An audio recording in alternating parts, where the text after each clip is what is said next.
Hello students, स्वागत है आप सभी का आपके अपने चैनल गॉड क्लासेस पर। उम्मीद है आप सब लोग अच्छे होंगे, बेहतर होंगे, अपनी तैयारियां बहुत अच्छे तरीके से कर रहे होंगे।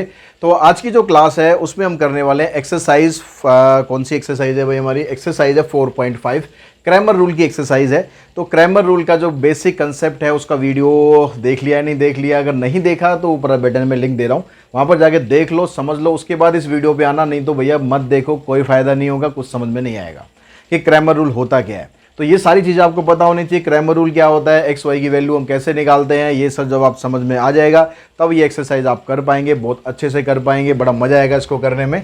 तो यहाँ पर देखो फर्स्ट क्वेश्चन आपको दिया हुआ है, यहाँ पर कह रहा है 3x + y = 5 है और x + 2y = 3 है। ये दो इक्वेशन आपको दे रखी है। क्रैमर रूल से आपको इसकी वैल्यू फाइंड करनी है। यहाँ पर मैंने लिखा नहीं है, सभी क्वेश्चन हमें क्रैमर रूल से ही करने हैं।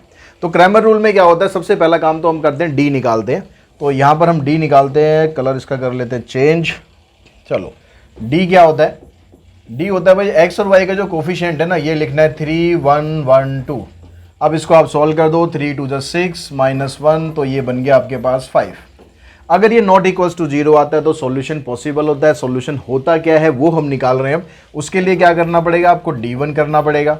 अब D1 में क्या करना होता है, जो यहाँ पर आपको राइट हैंड साइड में जो दो कांस्टेंट दिए हुए हैं उन दोनों कांस्टेंट को यूज़ करना है। तो यहाँ पर आएगा फर्स्ट कॉलम में 5 3, सेकंड कॉलम आपको सेम रखना है, ये आ जाएगा 10 - 3 यानी 7। फिर आप निकालो D2 यहाँ से। तो D2 निकालेंगे तो अब फर्स्ट कॉलम को ऐसे का ऐसे ही रखना है, सेकंड कॉलम में इस वाली वैल्यू को आपको शिफ्ट कर देना है। अब यहाँ सॉल्व करेंगे, आ जाएगा 9 - 5, तो ये आ गया 4। x की वैल्यू क्या होती है भाई? x की वैल्यू होती है D1/D यानी 7/5। y की वैल्यू क्या होती है? D2/D, तो ये आ गई आपके पास 4/5। तो 7/5 और 4/5 ये हमारा आंसर आ जाएगा। इसी तरीके से आपको इसका सेकंड पार्ट करना है। क्वेश्चन मार्क मैंने लगा के छोड़ रखा है, वो आपके लिए छोड़ रखा है होमवर्क में, आप इसको करो। अगर करने के बाद लगता है कोई प्रॉब्लम, वैसे कोई प्रॉब्लम आएगी नहीं, लगता है तो आप मुझे बताओ कि भाई कमेंट बॉक्स के अंदर सर आपको ये प्रॉब्लम आ रही है, मुझे नहीं। ठीक है, अब नेक्स्ट क्वेश्चन पे चलते हैं। यहाँ पर जो फर्स्ट पार्ट है ये आपके लिए मैंने छोड़ा हुआ है। हर क्वेश्चन के अंदर दो पार्ट यहाँ पर दिए हुए हैं, तो एक पार्ट मैं सबका करा रहा हूँ। लास्ट वाले क्वेश्चंस को मैं थोड़ा ज़्यादा करा दूंगा, चिंता मत करो। लेकिन बाकी जो एक जैसे से क्वेश्चन है ना, वो हम सब एक पार्ट कर लेंगे, बाकी एक पार्ट आपको कर लेना है। अब यहाँ पर ये इक्वेशन है, इसमें x और y दोनों डिनोमिनेटर में है, तो कुछ फ़र्क नहीं पड़ना, वैसे ही करके वैसे ही करना है स्टार्ट आपको। ठीक है, कुछ फ़र्क नहीं पड़ना। डी आप वैसे ही निकालोगे, 2 3 5 8, डी निकालोगे 8 2 16, 5 3 15, ये 1 आ गया। फिर हम निकालेंगे यहाँ पर D1, तो वैसे ही करेंगे 2 और 31/6, इधर से आ जाएगा 3 8। इसको सॉल्व करोगे 8 2 16, इसको सॉल्व करोगे 3 से 6 कट जाएगा, तो ये बचेगा 31/2 और 16 2 32 -31 यानी 1/2।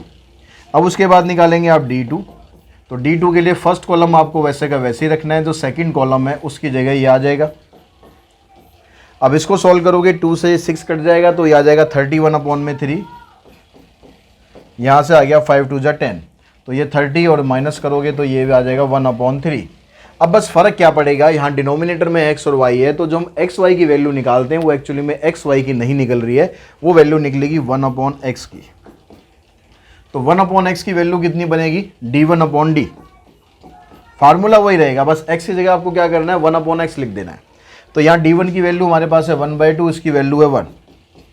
तो 1 से तो आप डिवाइड करो मत करो, बस ये वैल्यू आ गई। अब इसका रेसिप्रोकल कर दो, तो x की वैल्यू बन जाएगी 2।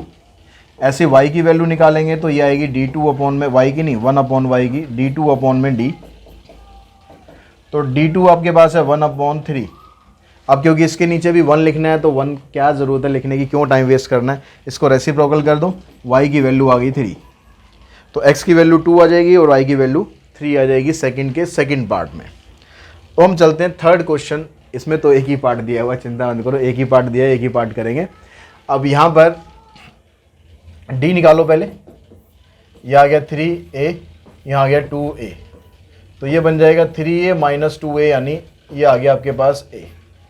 अब D1 निकालेंगे तो 4 2 पहले आ गया, a बाद में आएगा, यहाँ से बनेगा 4a - 2a, तो ये आ जाएगा 2a। फिर यहाँ से D2 निकालते हैं, तो D2 में क्या करेंगे, दो 3 2 है उसको तो ऐसे कैसे रखना है, 4 2 इधर आ गया, तो यहाँ से आ जाएगा 6 - 8 यानी ये आ गया -2। तो x की वैल्यू निकाली हमने D1 अपॉन D यानी 2a अपॉन में a, तो कैंसिल हो गया, 2 आ गया। y की वैल्यू निकालेंगे D2 अपॉन में D, D2 है -2 अपॉन में a, तो इसकी यही वैल्यू आ जाएगी, एक 2 आ जाएगी और एक -2 अपॉन a आ जाएगी। ठीक है, अब नेक्स्ट क्वेश्चन पे चलते हैं, क्वेश्चन नंबर 4। अब क्वेश्चन नंबर 4 में करना वही काम है, बस इक्वेशन 3/3 आ गई। ठीक है, थोड़ा सा काम बढ़ गया, मेथड वही रहेगा। तो यहाँ पर हम करेंगे, पहले d निकालते हैं। तो d के लिए 5 - 7 1, इधर 6 - 8 -1 3 2 -6। सॉल्व करो, पहले 5 से सॉल्व करते हैं। तो यहाँ पर देखो 48 प्लस में 2 50 आ गया, फिर यहाँ +7 आएगा।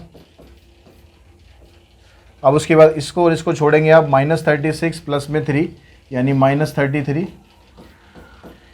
+1, इधर से आ जाएगा आपके पास ये 6 2 ज़ा 12 और 8 3 ज़ा 24, तो 12 और 24 कितना हो गया, 36। इन सबको सिंप्लीफाई करो, ये तो बनेगा 250 -7 3 ज़ा 21 और 2 कैरी करके ये आ जाएगा 36। इसको इसके साथ सॉल्व करेंगे, 286 - 231, तो जी ये आ गया 55। अब निकालते हैं हम यहाँ पर D1। तो D1 में हमें क्या करना है, D1 में 11 15 7 इधर आ जाएगा, बाकी कॉलम 2 सेम रहेगा और कॉलम 3 भी सेम रहेगा।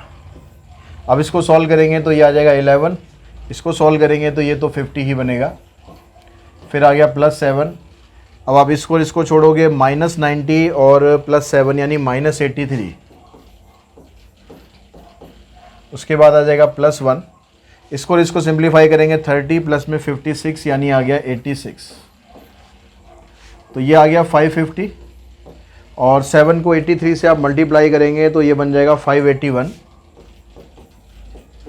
प्लस में 86, इस सबको सिंप्लीफाई करोगे ये आ जाएगा आपके पास 55।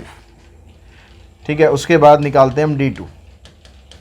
तो D2 में जो पहला कॉलम है वो तो आपको ऐसे का ऐसे ही रखना है, सेकंड कॉलम की जगह आ जाएंगे 11 15 और 7, लास्ट कॉलम ऐसे का ऐसे ही।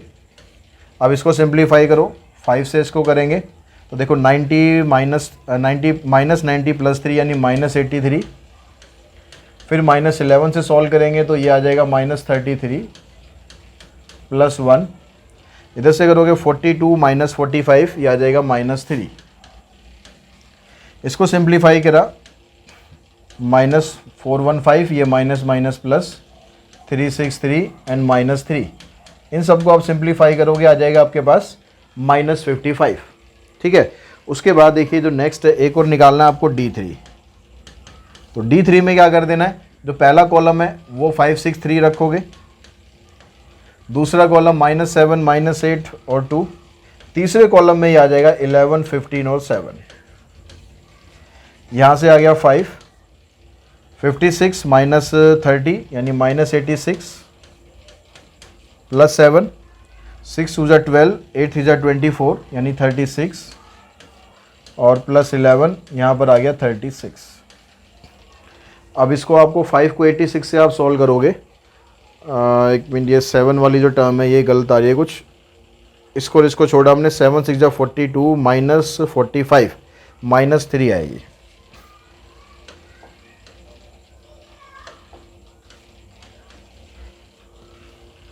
ठीक है, तो अब हमारे पास आ गया ये -430 -21 प्लस में 396, इसको हम सिंप्लीफाई करेंगे तो ये भी आएगा -55। तो सबकी वैल्यूज़ आपके पास आ गई है, बस कैलकुलेशन का ध्यान रखना वो सही से रहनी चाहिए। अब x की वैल्यू निकालेंगे तो x की वैल्यू होती है D1 अपॉन में D। अब D1 की वैल्यू क्या है आपके पास, D1 की वैल्यू 55 है, D की 55 है, दोनों को काट दोगे तो 1 आ जाएगा। उसके बाद y की वैल्यू निकालेंगे, ये होती है D2 अपॉन में D, ये -55 है, ये 55 है, ये -1 आ जाएगी। z की वैल्यू निकालेंगे D3 अपॉन में D, तो -55 अपॉन 55 ये भी आ जाएगा -1। तो x की वैल्यू 1 आ जाएगी, y की -1 आ जाएगी और z की -1 आ जाएगी। अब चलते हैं हम क्वेश्चन नंबर 5 पे। 5th का जो फर्स्ट पार्ट है उसमें देखिए क्या क्या आपको दिया हुआ है। 5th का फर्स्ट पार्ट मैं करा रहा हूँ, सेकंड पार्ट आपके लिए छोड़ रहा हूँ एज ए होमवर्क। तो फर्स्ट पार्ट में आपको जो इक्वेशन है वो ये दे रखी है। अब इक्वेशन को पहले आपको स्टैंडर्ड फॉर्मेट में करना है। स्टैंडर्ड फॉर्मेट में कैसे करेंगे, ये जो कांस्टेंट वाली टर्म है इन सबको ले जाओ आप राइट हैंड साइड में, ठीक है। इन सबको राइट हैंड साइड में ले गए तो क्या बनेगा, तो यहाँ से बनेगा आपके पास देखो 4x - 2y + 9z = -2। इधर से आ जाएगा 3x + 4y + z = 5 और इधर से आ जाएगा x - 3y + 2z = 8। ये आपके पास इक्वेशन बनेगी। जैसे पिछला क्वेश्चन करा है, करना सब कुछ वैसे ही है, ठीक है। आप पहले d निकालोगे, d आ जाएगा 4 - 2 9 3 4 1 1 - 3 and 2।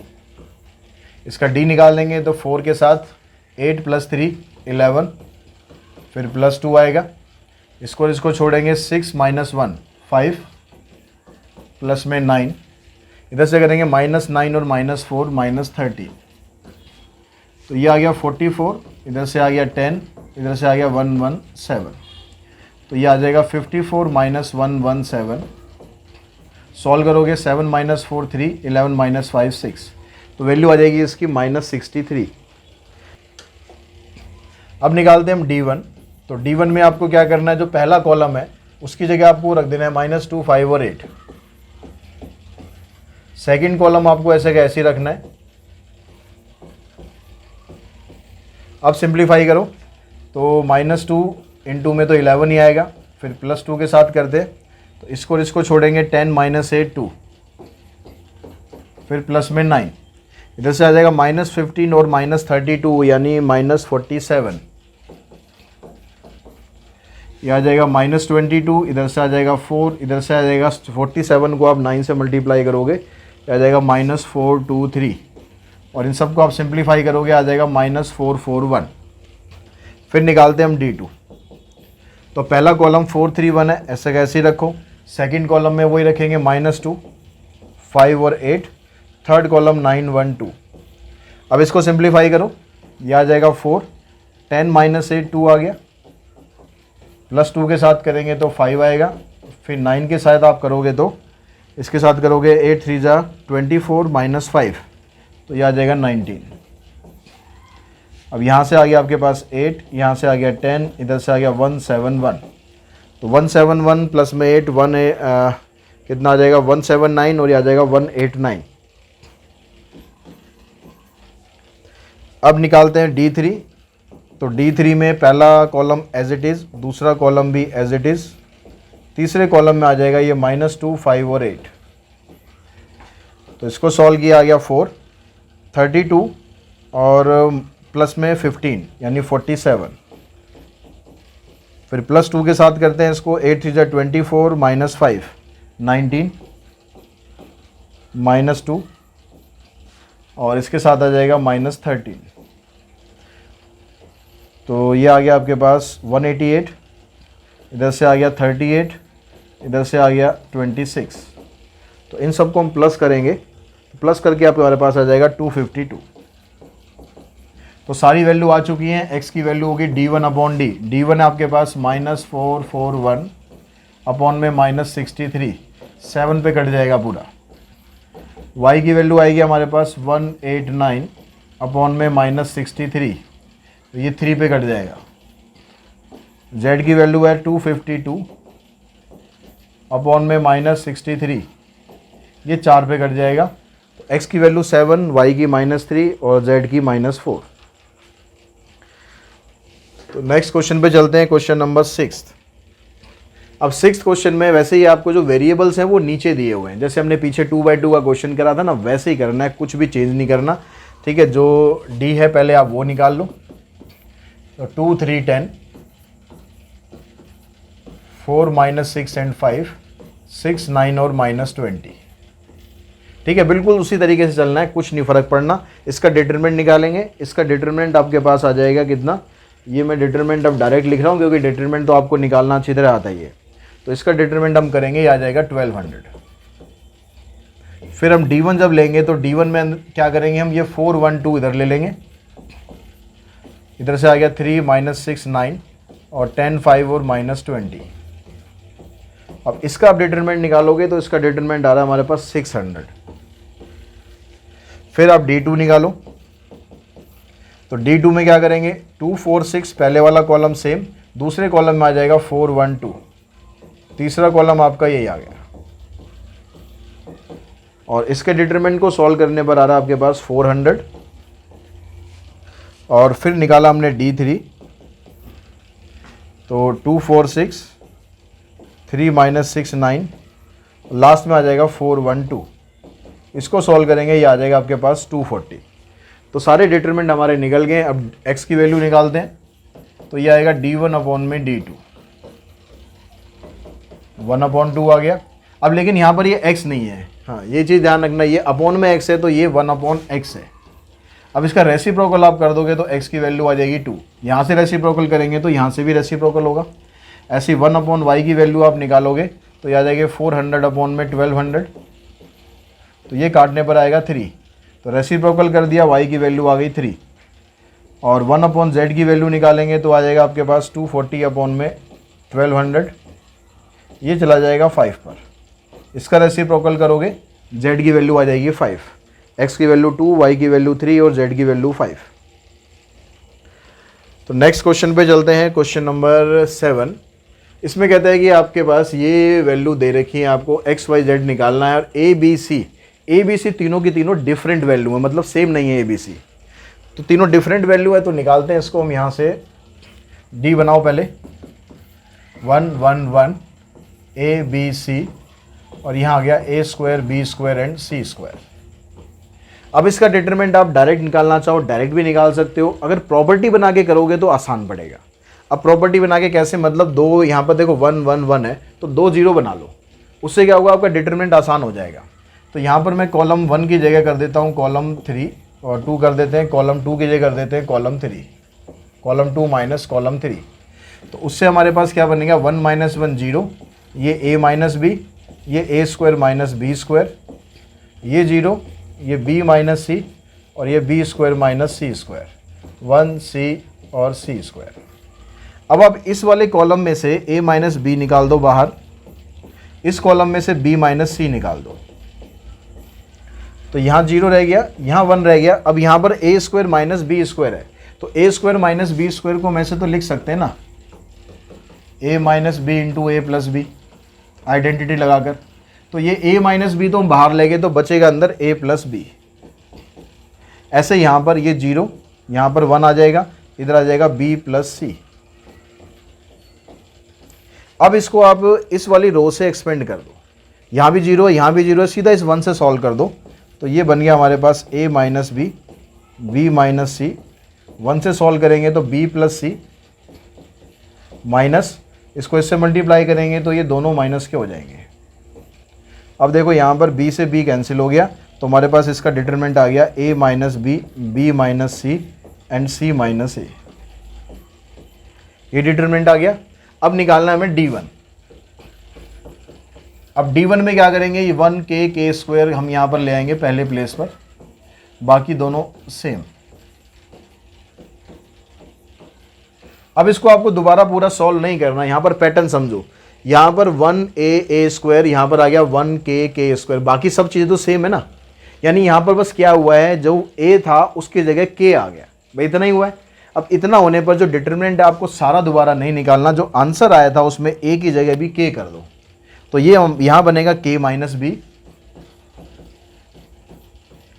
इधर आ गया b माइनस सी, और इधर से आ गया c माइनस a का मतलब आ गया k। बस ये आंसर आ गया इसका। ऐसे आप निकाल लो d2 में क्या बनेगा, यहाँ पर आएगा 1a स्क्वायर, यहाँ आ जाएगा 1k स्क्वायर, 1c स्क्वायर। अब क्या गया यहाँ पर b को हमने रिप्लेस कर दिया k से, तो आंसर में b को रिप्लेस कर दो k से, तो ये बराबर आ जाएगा a minus k minus c और c माइनस a। सेम ऐसी d3 में करते हैं हम, यहाँ पर है 1a स्क्वायर, यहाँ पर है 1b स्क्वायर, यहाँ पर आ गया 1k स्क्वायर। अब यहाँ पर c को रिप्लेस कर दो आप k से, तो आंसर बन गया हमारे पास a minus B, b minus k and c k minus a। तो d1 भी आ गया, d2 भी आ गया, d3 भी आ गया, d भी आ गया। अब हमें x की वैल्यू निकालनी है, तो x की वैल्यू में d1 को ऊपर रखना है।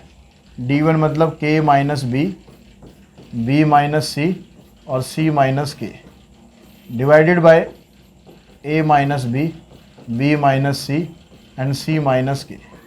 ये इससे कैंसिल हो गया, जो बच गया वो आपका आंसर आ जाएगा। ऐसी y की वैल्यू निकालेंगे अब, तो इसमें ये ऊपर रखेंगे a minus k minus c और c माइनस a, नीचे फिर वही a minus B, b minus c और c माइनस a। इससे ये कैंसिल, ये हमारा आंसर आ गया। z में a माइनस बी और b minus k minus c, a minus B, b minus c और c माइनस a। इससे ये कैंसिल हो गया। तो आपका जो आंसर बुक में दे रखा है ना, उसमें 2 पार्ट के आंसर गलत हैं। ये y और z की जो वैल्यू है ना हमारे पास, ये थोड़ा सा इसमें मिस्टेक दे रखी है, ये आपको ठीक कर लेना, ये आंसर है हमारा। अब उसके बाद नेक्स्ट क्वेश्चन पे चलते हैं, क्वेश्चन नंबर 8। इसमें कहता है कि the sum of 3 number is 20। 3 number है, वो 3 नंबर मान लेते हैं x y z। तो तीनों नंबर का सम 20 है, x plus y plus z equals to 20। ये बन गई पहली इक्वेशन। अब आगे कहता है if we multiply the first number by 2।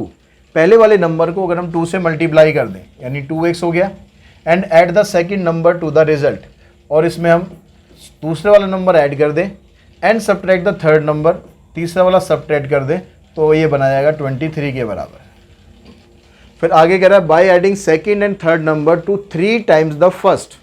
जो पहले वाला नंबर है उसका 3 टाइम्स के साथ हम सेकंड को और थर्ड नंबर को ऐड कर दें, तो ये बनेगा आपके पास 46। ये आपके पास 3 इक्वेशन बन जाएंगी। अब उन तीनों इक्वेशन को सॉल्व करके आपको आंसर आपको फाइंड करना है।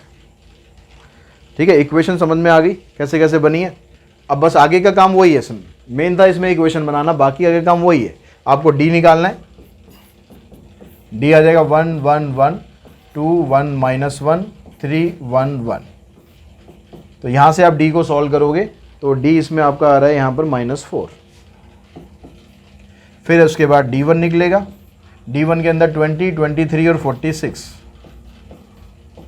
ये इधर आ गए 1 1 1 1 माइनस 1 1। इसका डिटरमिनेंट आ जाएगा आपके पास -52। फिर d2 निकालते हैं, d2 में क्या आएगा 1 2 3, यहाँ पर सेम, यहाँ पर 20 23 एंड 46 1 माइनस 1 एंड 1। तो इसका डिटरमिनेंट आ रहा है हमारे पास -8। और फिर निकालते हैं हम d3। तो d3 में क्या आ जाएगा 1 2 3 1 1 1 20 23 एंड 46। और इसका डिटरमिनेंट आपका निकलना चाहिए -20। अब x की वैल्यू आएगी d1 अपॉन में d। d1 हमारे पास ये है, d ये है, तो -52 अपॉन में -4, ये आ जाएगा 13। y की वैल्यू आ गई -8 अपॉन -4, ये आ जाएगा 2। और z की वैल्यू आ गई -20 अपॉन -4, यानी आ गया 5। तो पहला नंबर 13 है, दूसरा नंबर 2 है, तीसरा नंबर 5 है। तो इस तरह से आपके पास ये 3 नंबर आ गए। अब क्वेश्चन नंबर 9 में चलते हैं। 9th क्वेश्चन में आपको बताया हुआ इसने, कहता है कि भाई 2 इक्वेशन आपको दे रखी है और आपको इसको सॉल्व करना है। अगर कंसिस्टेंट है तो सॉल्व करना है, अदरवाइज नहीं करना। अब कंसिस्टेंट है या नहीं ये पता लगाने के लिए पहले तो डी निकालना है। तो 3 1 6 2, 6 माइनस 6, ये 0 आ गया। अगर ये 0 आएगा तो आपको d1 या d2 निकालना पड़ेगा। अगर d1 या d2 में से कोई एक नॉन जीरो आ जाए तो इनकंसिस्टेंट हो जाएगा, और अगर वो दोनों भी 0 आ गए तो फिर कंसिस्टेंट डिपेंडेंट हो जाएगा। तो यहाँ पर देखो d1 निकालते हैं, तो 5 11 पहले आ गया, यहाँ पर आ गया 1 2, तो ये आ गया 10 माइनस 11, यानी -1 आ गया। तो ये 0 के बराबर नहीं आया। अब ये 0 के बराबर नहीं आया तो हम लिख देंगे यहाँ पर इट इज़ इनकंसिस्टेंट। और आपको इसमें कुछ करने की ज़रूरत आगे नहीं है। अगर हम इसका सेकंड पार्ट लेते हैं, इसका सेकंड पार्ट मैं करा देता हूँ, ठीक है, क्योंकि बाकियों में तो बिल्कुल एक जैसा चल रहा था, यहाँ पर थोड़ा सा डिफरेंट होगा। तो पहले डी निकालो, 1 2 4 8, तो ये 8 माइनस 8 0 आ जाएगा। फिर D1 निकालेंगे, 3 12 2 8 24 माइनस 24 0 आ गया ये भी। D2 निकाला तो ये आ जाएगा 1 4 3 12 और ये भी 0 आ गया। तो जब तीनों के तीनों 0 हो जाते हैं तो उस केस में सिस्टम क्या होता है, कंसिस्टेंट होता है, इट इज़ कंसिस्टेंट डिपेंडेंट। अब कंसिस्टेंट डिपेंडेंट का मतलब इसके बहुत सारे सॉल्यूशन होते हैं। अब वो बहुत सारे जो सॉल्यूशंस होते हैं उसको हम किस तरीके से रिप्रेजेंट कर सकते हैं, तो रिप्रेजेंट करने के लिए हम क्या करते हैं, एक्स या वाई में से किसी एक को मान लेते हैं के मतलब कोई भी कांस्टेंट वैल्यू मान लेते हैं। ज़्यादातर हम के को मान लेते हैं, बाकी आप मानना चाहो किसी को भी मानो। इस के की वैल्यू को आप यहाँ पर पुट कर दो तो बन गया x प्लस में 2k इक्वल्स टू 3। इस 2k को उधर ले जाओ तो x की वैल्यू आ जाएगी आपके पास 3 माइनस 2k। तो ये आपका आंसर बन जाएगा, x की वैल्यू है 3 माइनस 2k। तो क्वेश्चन नंबर 10 देखो, 10 के फर्स्ट पार्ट में इसमें भी वही चीज़ आपसे पूछी गई है कि भाई कंसिस्टेंट है या नहीं, कंसिस्टेंट है तो फिर उसको सॉल्व करो। तो पहले यहाँ से हमने d निकाला, तो d आ गया 1 माइनस 1 3, यहाँ से आया 1 3 माइनस 3 और 5 3 एंड 3। तो यहाँ पर हम निकालते हैं 1, इससे उसको सॉल्व करेंगे तो देखो यहाँ से आ गया 9, यहाँ से आ गया 9, 18 हो गया। फिर प्लस 1, इसको और इसको छोड़ेंगे, यहाँ से आ जाएगा 3, यहाँ से आएगा 15, ये भी 18 हो गया। प्लस में 3, अब इसको और इसको छोड़ेंगे, यहाँ से आ जाएगा 3 माइनस 15 यानी माइनस 12। तो ये 18 प्लस 18 36, उधर से वो आ गया माइनस 36, तो d तो आ गया 0। अब d1 d2 d3 तीनों में से कोई एक अगर नॉन जीरो आ गया तो इनकंसिस्टेंट बनेगा। चलो d1 निकाल के देखते हैं पहले। तो 6 minus 4 6 minus 4 14, minus 1 3 3 3 minus 3 and 3। अब इसका अगर हम डिटरमिनेंट निकालेंगे तो इसका डिटरमिनेंट हमारे पास बन रहा है माइनस 24। अब माइनस 24 मतलब नॉट इक्वल्स टू 0 बन रहा है। अब नॉट इक्वल्स टू 0 अगर ये आ गया तो हम बोल देंगे सिस्टम इज इनकंसिस्टेंट।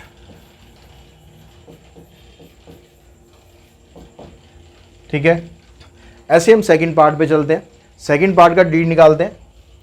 तो यहाँ से हमने इसका डी निकाला तो ये आया 4 माइनस 2 6 2 माइनस 1 3 2 माइनस 1 3। अब इसको तो देखो यहीं से पता चल जाएगा आपको कि जो ये रो 2 और रो 3 है दोनों आइडेंटिकल हैं, तो इसका तो डिटरमिनेंट 0 ही आएगा यहाँ, इसका तो यहीं से पता चल रहा है हमें। ठीक है, फिर d1 निकालो, इसमें 8 4 13 यहाँ पुट कर देंगे। यहाँ पर आ गया -2 -1 -1 6 3 और 3। इसका भी आपको निकालने की ज़रूरत नहीं है।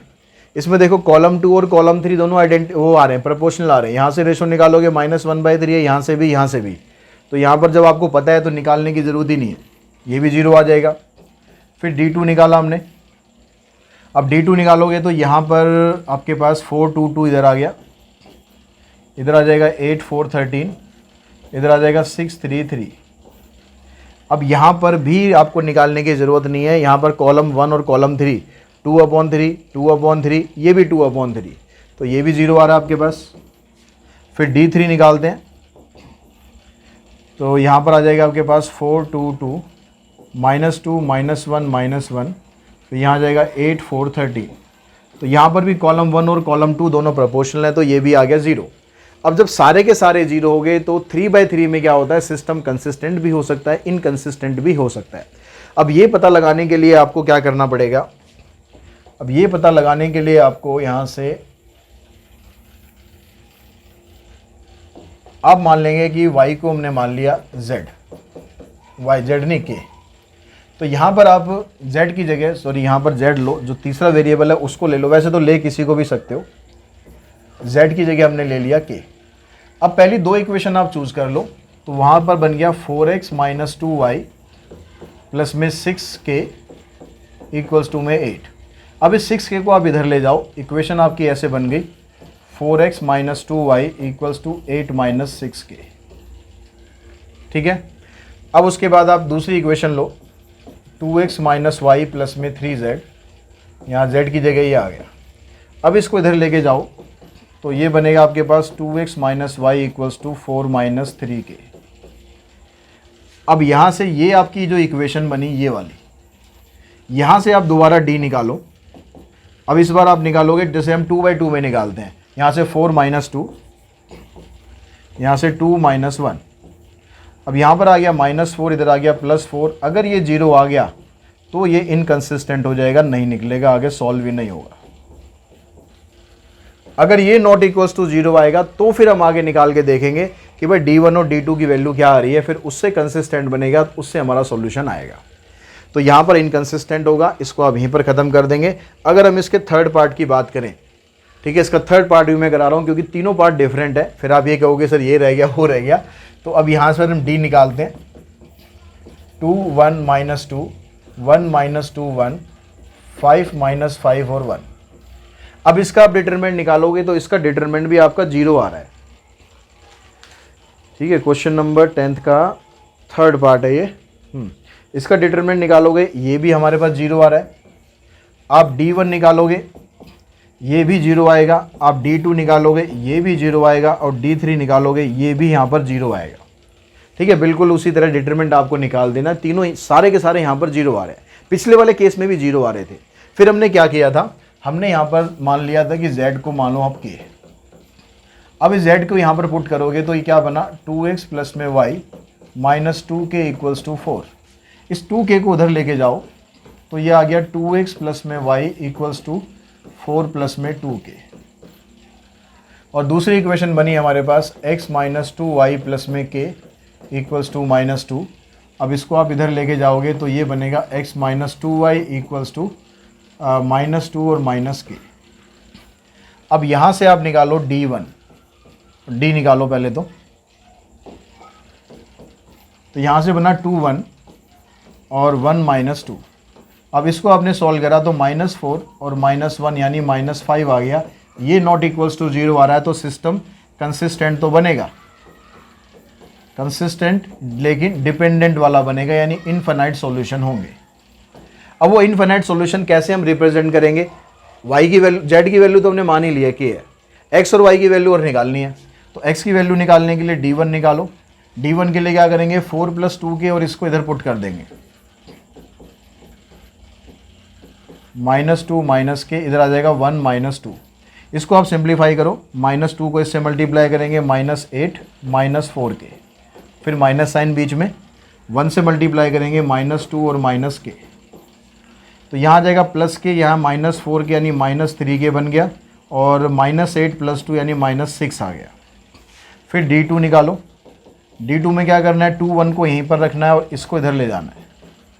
जैसे आप 2/2 का निकालते हो वैसे ही इसको इससे मल्टीप्लाई करेंगे, -4 -2k और फिर माइनस का साइन, यहाँ आ जाएगा 4 + 2k। इसको सिंप्लीफाई करेंगे, -4k आ गया और -8 आ गया। अब जब x की वैल्यू आप निकालोगे तो होती है D1/d। तो D1 हमारे पास ये है और D हमारे पास कितना है, -5। तो माइनस माइनस कैंसिल कर दो, ये आ जाएगा 3k प्लस में 6/5। ये तो बन जाएगी वैल्यू आपके पास x की, ठीक है।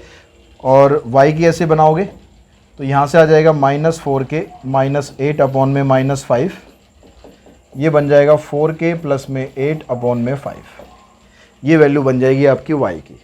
तो इस तरीके से आप ये एक्सरसाइज फिनिश कर लोगे बड़े आराम से। आई होप आपको सारे क्वेश्चन समझ में आएंगे, और जो क्वेश्चन मैंने छोड़े हैं वो क्वेश्चन आप करके देखेंगे। अगर प्रॉब्लम आती है, अगर, वैसे आएगी नहीं, अगर आपने कंसेप्ट समझ लिया होगा तो आएगी नहीं प्रॉब्लम। अगर प्रॉब्लम फिर भी आती है तो आप कमेंट बॉक्स में कमेंट करके मुझे बता सकते हैं, ताकि मैं आगे आपको गाइड कर सकूँ कैसे आपको करना है। तो आज की इस वीडियो में इतना ही। Thanks to all of you.